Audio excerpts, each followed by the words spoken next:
Quand j'ai commencé à filmer, personne ne voulait en entendre parler en disant c'est de la sous-culture américaine.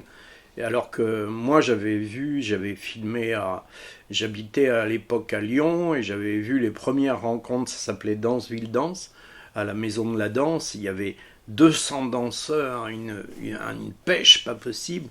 Et surtout des jeunes issus de tous les quartiers, ça se voyait.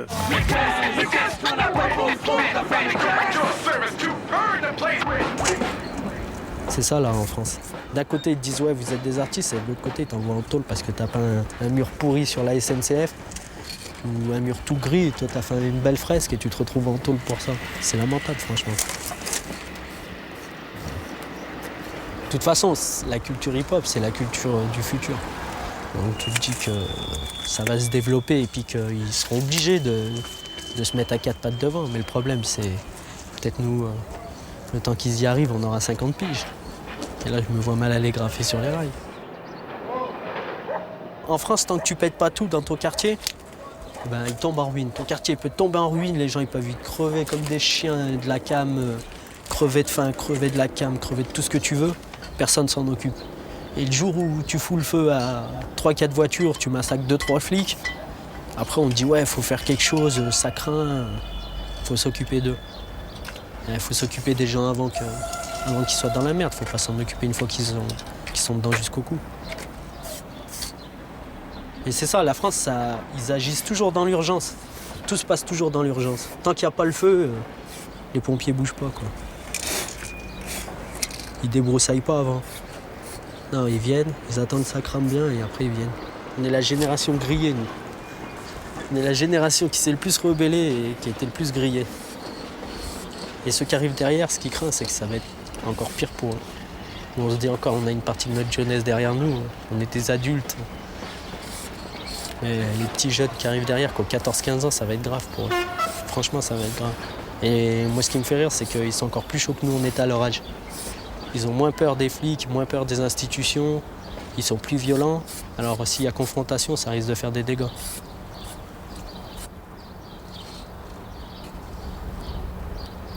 D'autres questions ?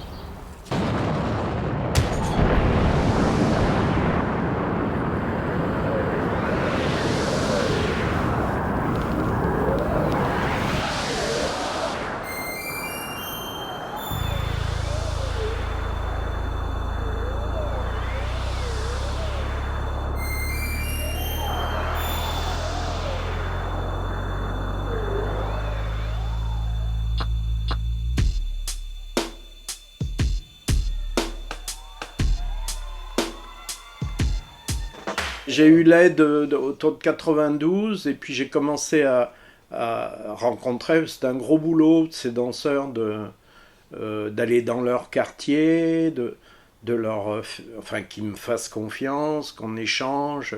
Ça a été un long boulot. Et je te dis, pour me lier à eux, j'ai fait pour chacun un filage et une interview. C'était mal filmé, mais ça me permettait d'entrer en dialogue avec eux. Et là, par exemple, tu vois, j'avais filmé Nordine qui démarre Faire kiffer les anges et qui me dit « Ah mais finalement, je parle pas banlieue, c'est bien ». Enfin, j'avais découvert des choses qui m'ont beaucoup surpris. Et qui a un discours politique dans Ah ouais, mais il a un discours complètement prémonitoire des émeutes de 2005. Mais moi, c'est ça qui m'a vraiment intéressé C'est pour ça que je dis, pour moi, c'est la continuation de la lutte. C'est comment une jeunesse, leurs parents sont tous ouvriers, et comment ils ont été stigmatisés, traités de voyous, de caïras. Et je pense que la danse, le rap leur permet d'acquérir une fierté d'être, de dire leurs différences, de dire leur joie et de se dire citoyens français, mais avec leurs particularités.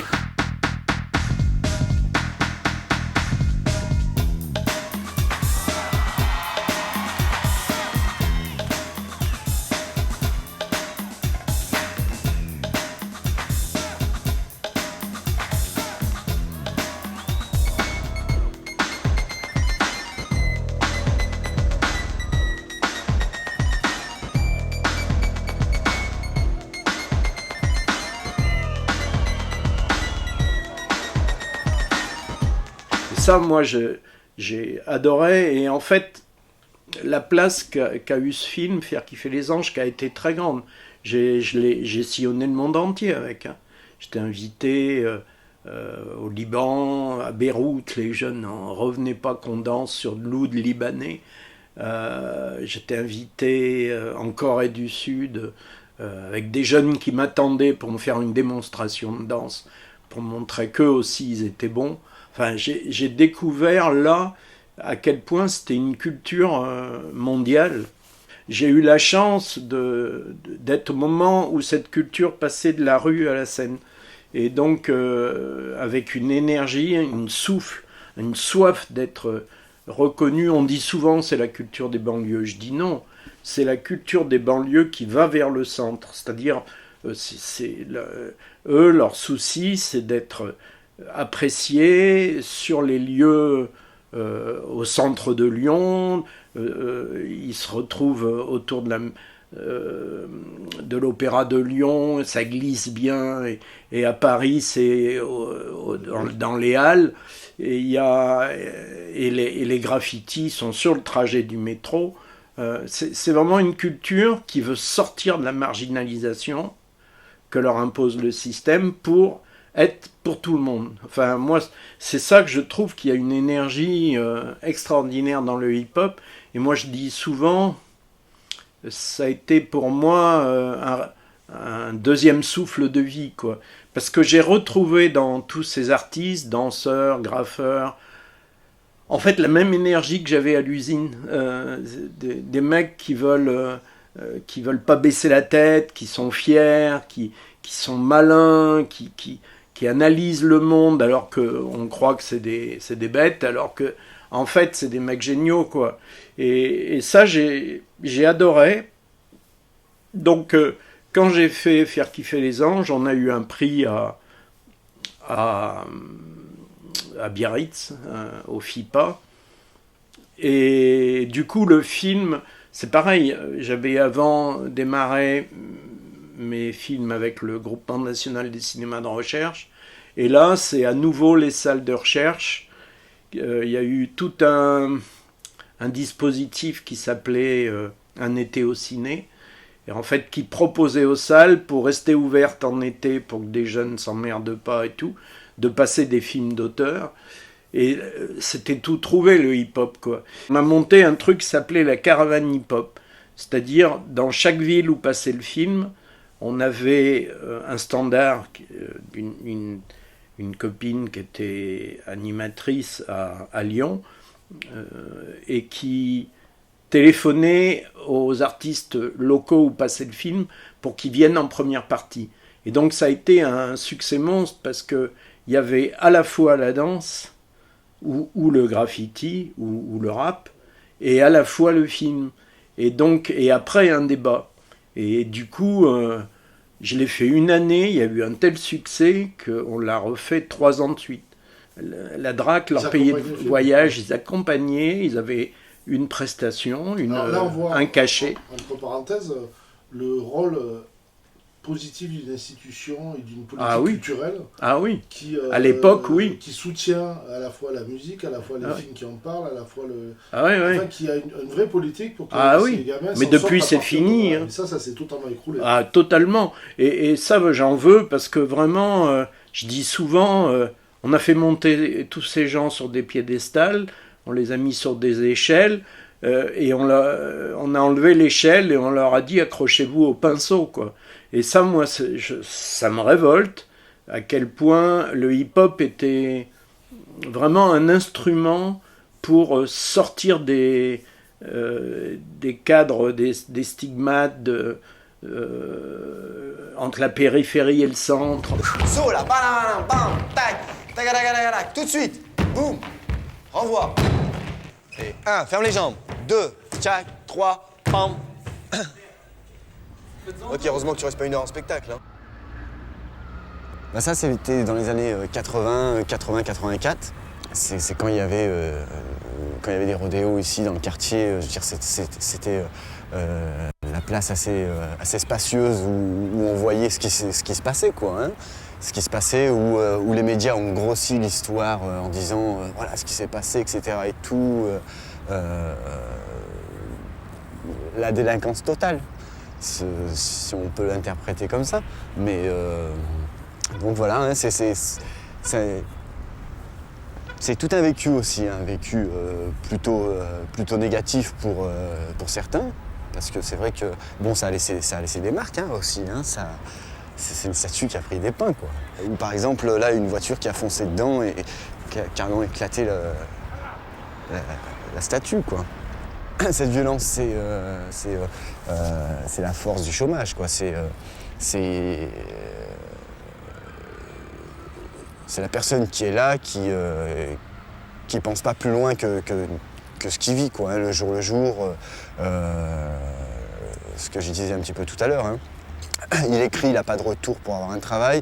Il se présente, c'est la tête ou le nom qui fait peur. C'est l'hypocrisie que les patrons peuvent avoir auprès de la personne en face. C'est des promesses qui ne sont pas tenues. C'est un discours politique qui est on va y arriver. Et puis 15 ans après, il y en a qui sont encore au chômage. C'est tout ça. Je veux dire, arriver à un stade, l'humain, hein, dans un système très large, mais l'humain rester ici constamment, c'est pas plaisant. C'est pas plaisant du tout. Hein. C'est ça qui était étonnant, c'est comment au fil des mois, des ans, leur parole s'est affinée, ils ont pris confiance en eux, ils se sont mis à se présenter au public pour faire comprendre leur art, et ça a été des moments fantastiques. Par exemple, moi je me rappelle à Marseille, dans le quartier du Panier, il y avait une projection qu'on a fait en extérieur, parce qu'il y a des marches, c'était en plein milieu du quartier.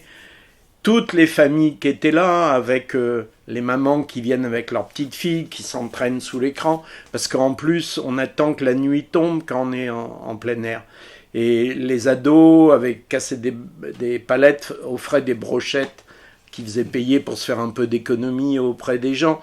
Et j'avais mis, chaque fois je faisais descendre un danseur, là c'était Zoro Enchiri qui était venu de Lyon, des Minguettes, qui a dansé avec des danseurs locaux.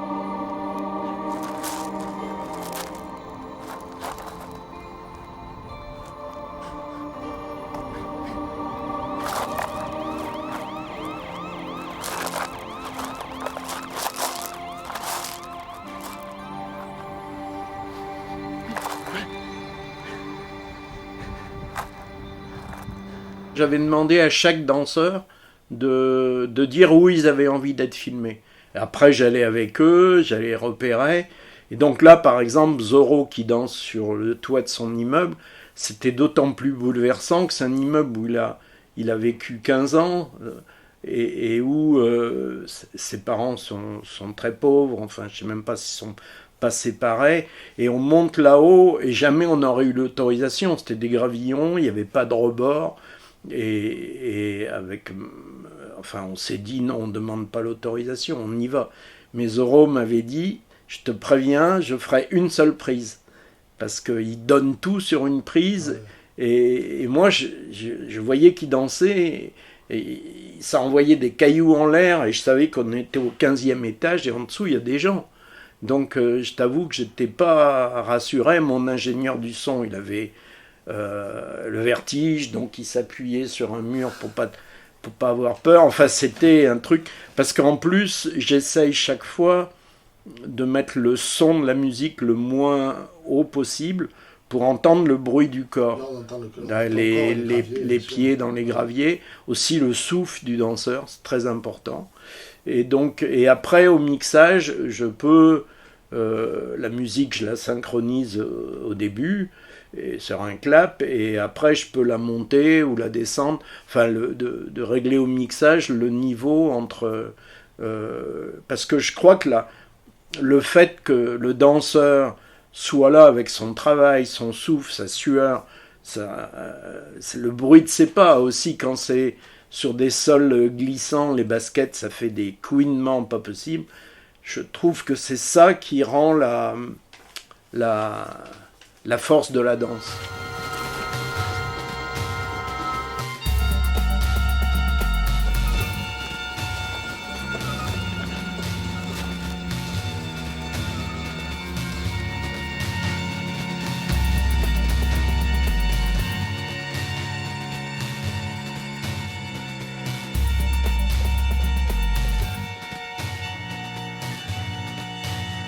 Moi, je pense qu'ils ont inventé un langage nouveau de la danse, qui a révolutionné la danse contemporaine. C'est ça, parce qu'on pense souvent dans ce qu'on voit, même à Pina Bausch ou à Maggie Marin. Oui. Je veux dire, on voit chez eux plus du tout la culture urbaine du Smurf, de ce qu'on connaît du rap, du hip-hop. Mais là, ils sont passés au stade après d'invention, parce que c'est ce qu'ils disent dans le film aussi. Cette recherche, cette nécessité, cette obligation de créativité. Et d'ailleurs... pas de reproduire simplement. Non, voilà. Parce que moi, dans la ligne de montage qui est sous-jacente, c'est que je pars de danseurs, des jeunes qui dansent sur des cartons aux minguettes, qui reproduit en fait la musique des films qui ont lancé le hip-hop en France. Voilà, en l'occurrence, c'était Break Street 84. Et donc un film que tous les danseurs ont manipulé sur leur magnétoscope. Et plus le film avance, plus chacun est libre. Après, il y a Zorro qui danse, qui mélange à de la danse buto. C'était très inattendu. Il y a Fred Bandongué qui vient de Traction Avant, qui lui mélange avec la capoeira. Et Farid Berki, à la fin, sur un solo qui est arabo-andalou.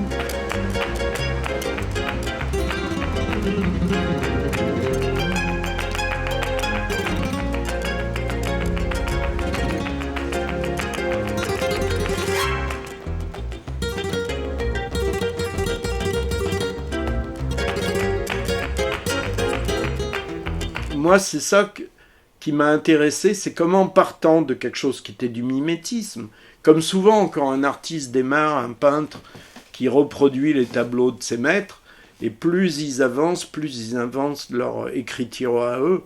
Et je trouve... en tout cas, le film a joué ce rôle-là, il a joué un grand rôle, il a été énormément diffusé pour restituer une fierté... une identité de classe pour moi à cette jeunesse.